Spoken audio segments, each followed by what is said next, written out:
తంతే గారెల బుట్టలో పట్టడనే సామెత ఇప్పుడు అమెరికాలో వాస్తవమైంది. అమెరికా అధ్యక్షుడు ట్రంప్ మానసపుత్రిక అయిన డోజ్ సంస్థ నుంచి ఎలాన్ మస్క్ వైదొలగటం అమెరికా సమాజంలో దుమారం రేపింది. దీంతో డోజ్ సంస్థ తదుపరిసారిది ఎవరనే ప్రశ్న తెరపైకొచ్చింది. కీలకమైన ఈ పదవి కోసం అనేక మంది పోటీ పడుతున్నారు. అయితే ఇండో అమెరికన్ వివేక్ రామస్వామి పేరు ప్రముఖంగా వినిపిస్తోంది.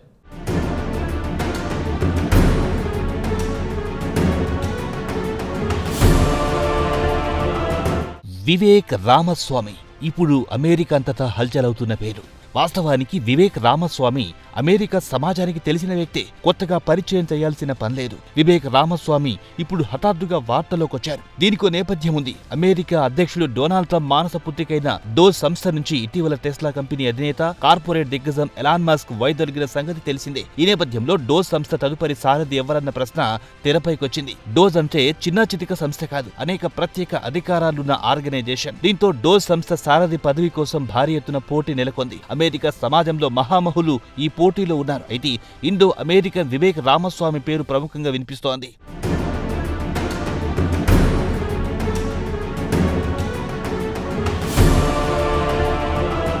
వివేక్ రామస్వామి ఓ ఇండో అమెరికన్. అమెరికాలో వ్యాపారవేత్తగా ఆయనకు మంచి పేరుంది. అంతేకాదు, అమెరికా రాజకీయాల పట్ల ఆయనకు ఆసక్తి కూడా ఎక్కువే. చాలా సంవత్సరాల నుంచి రిపబ్లికన్ పార్టీతో రామస్వామికి మంచి అనుబంధం ఉంది. ఒక దశలో 2024 అధ్యక్ష పదవి ఎన్నికల్లో పోటీ చేయాలని కూడా వివేక్ రామస్వామి నిర్ణయించుకున్నారు. అయితే చివరకు పార్టీ క్యాండిడేట్ గా డొనాల్డ్ ట్రంప్ ఖరారు కావడంతో వివేక్ రామస్వామి వెనక్కి తగ్గారు. అంతేకాదు, అనేక విషయాలపై స్థిరమైన అభిప్రాయాలున్న నేతగా వివేక్ రామస్వామికి అమెరికా సమాజంలో మంచి గుర్తింపు ఉంది. రష్యా యుద్ధం నేపథ్యంలో అప్పటి బైడెన్ ప్రభుత్వం వ్యవహరించిన తీరును వివేక్ రామస్వామి ఎండగట్టారు. ఉక్రెయిన్ కు ఇటు ఆర్థికంగాను అటు ఆయుధ పరంగాను ఎక్కువ సహాయం అందిస్తోందని వివేక్ రామస్వామి గతంలో తీవ్ర విమర్శలు చేశారు. దీంతో ట్రంప్ దొరవారి దృష్టిలో పడ్డారు వివేక్ రామస్వామి.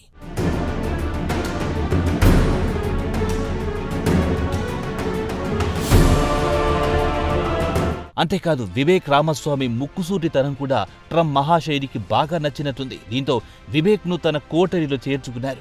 ఊరికే చేర్చుకోవడమే కాదు, వివేక్ రామస్వామికి మంచి ప్రయారిటీ కూడా ఇచ్చారు. ఒక దశలో రిపబ్లికన్ పార్టీ తరపున ఉపాధ్యక్ష పదవికి రామస్వామి పోటీ చేస్తున్నారన్న ప్రచారం కూడా జరిగింది. అయితే అకస్మాత్తుగా ఆంధ్ర అల్లుడైన జేడీ వాన్స్ కు అదృష్టం తలుపు తట్టింది. దీంతో వివేక్ రామస్వామి సర్దుకుపోవాల్సి వచ్చింది.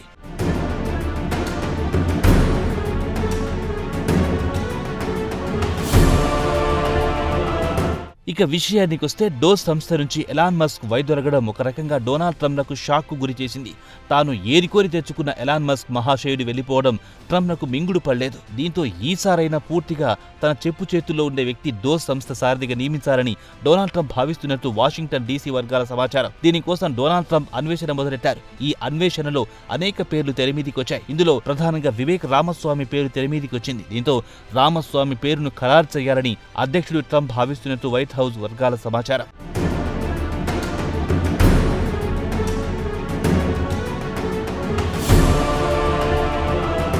వివేక్ రామస్వామి పూర్తి పేరు వివేక్ గణపతి రామస్వామి.